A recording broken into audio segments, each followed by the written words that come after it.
You are listening to the Redesign Your Life podcast. I'm your host, Lynn Grogan. I am a certified life coach, and each week I am going to help you take imperfect action toward creating a fulfilling and meaningful life. Are you ready? Let's go. Hey all, welcome back to the Redesign Your Life podcast. So this is episode 52, which means the podcast is officially a year old. So happy anniversary, 1 year to us. Thank you all so much for listening and carrying on if you've been here for the entire year or wherever you're at in your listening journey. Today we're going to dive into something that comes up quite a bit when you're redesigning your life. How do you take on those big, hairy, audacious goals, like maybe moving somewhere you've never been before, changing careers, overhauling your lifestyle, or even like running a marathon when you've never run before, and ease into it instead of feeling like you're leaping off a cliff.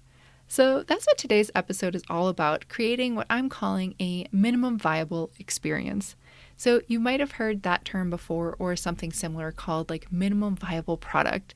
So that term or those terms come from like the tech and the product design world, and it refers to putting something out there in the world like a product that is the simplest version of it that still works well enough to test it with real users, to test it before you throw a lot of money at something. So lately I've been wondering, like, what if we took that concept and applied it to trying out things in your life? So this idea has been on my mind a little bit lately, in part because I started reading a book called Tiny Experience by Anne-Laure Lecomte, which covers a similar topic, but honestly, I'm not that far into the book yet. I'm really loving it, but I'm probably going to do a podcast episode on it later, but it's very complementary to what I'm talking about today. And this has also been on my mind lately because I have been over like the last month and a half experimenting with doing like some paid user research. So I have been giving feedback on potential products from all kinds of companies, big and small, and it has been fascinating. The whole process of doing this has just been like really getting my mind going. So I've known about the idea of minimum viable products for years. So I used to work in tech before I got into life coaching. But until recently, I hadn't really experienced what it was like to interact with one of these products up close. We in the world usually only see the polished end results. So like something like AirPods. We don't see the countless terrible iterations that came first. So we assume when we have the product in our hand, like, oh, they just nailed it. But they did not. I guarantee there were hundreds, maybe thousands of really clunky versions of the product that were tested beforehand before it was available for us to purchase. So this week, I was testing a very early prototype of a social media tool from a big name company. And it was nowhere near ready for market, like it's supposed to be in this state. And it was this one-on-one conversation, and the researcher started by asking how I usually create marketing content. That's what he wanted to know. So I told him, well, you know what? I really like to go on walks, and I record myself talking, and then I use the transcript from that to explore ideas. Sometimes I do it on my own in my journal, and sometimes I collaborate with AI. And he was like, I never really thought about that approach before. Like, I've never heard of anybody doing that. And he's like, well, would you try that process with this tool? And so I did. So I fed it a transcript, and the output was completely unusable. And I told him that.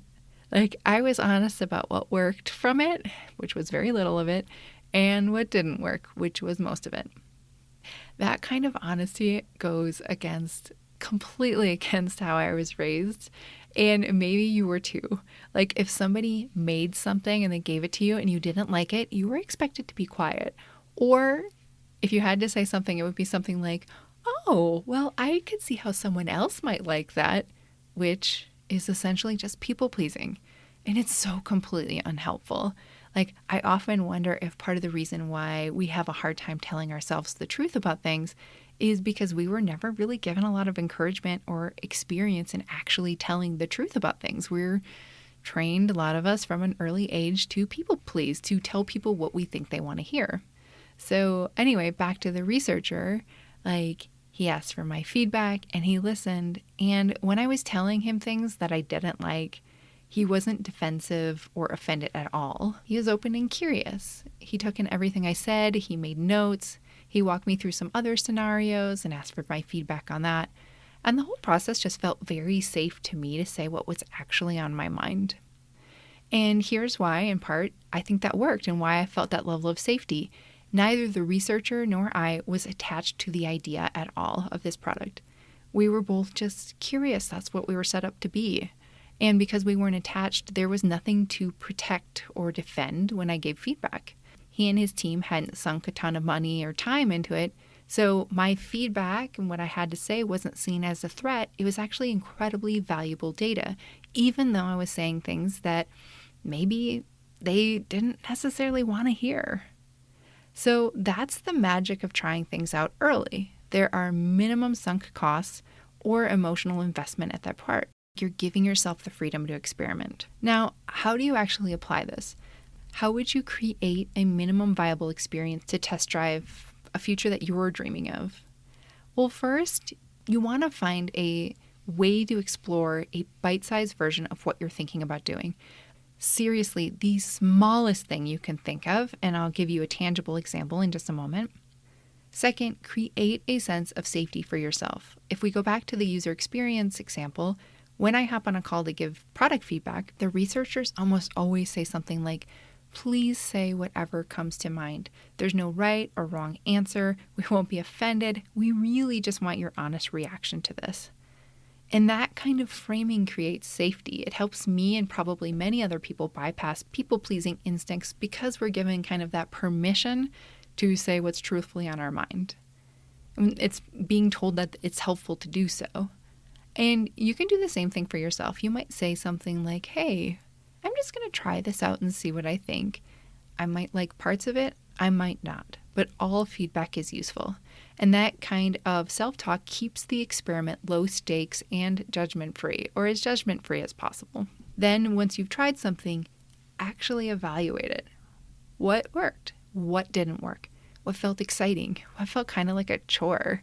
The goal isn't to make any major decision based on you having done this experiment. It's just to gather data, just a little bit more information. So what does this look like in real life? Here's an example. So let's say that you're thinking about a career shift, and maybe it's a monumental shift, very different than what you're currently doing. Instead of doing what a lot of us would do, would be immediately sign up for school or spending thousands of dollars on a certification, ask yourself, is there a low-cost course I could try first? Just to see if I like learning about this. There are so many free and cheap options online through things like Coursera. Different universities offer things. Do you even like it? Or two, could you talk to somebody in the field or shadow them for a day? What are they doing all day? What do they like? What do they dislike? And then three, is there a small project or a small way that you could try on the type of work you'd be doing? Maybe there is just a volunteer project or something like that where you can just actually get in the field, actually do the work and be like, oh, what did I like about this? What did I not like about this? And again, just collecting data. And once you've picked your minimum viable experience, focus on exploring it safely. Sometimes when we're unhappy with our current life, we might latch on to a big idea for change and hope that it'll solve everything. That puts so much pressure on this new thing to fix everything that we forget to try it on first and just explore the idea. So find something small to try, frame it as an experiment, and then reflect and decide what's next. And if something doesn't work out, that's not a problem. It's progress. You're not back at square one. You're just closer to finding the right fit, even if you've scrapped everything and you're starting over.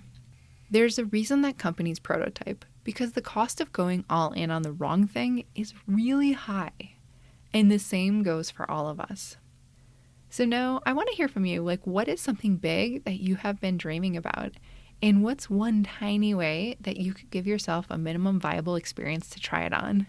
And if you want, shoot me a message, lynn@lynngrogan.com. I'd love to hear about it. And if you're curious about coaching and exploring things more in depth, why not try a minimum viable experience for that too? I offer a free one-on-one coaching session, no strings attached, and it's just one call, and we'll get clarity on your next step forward. You can find the details in the show note. All right, my friends, that's it for today. Until next time.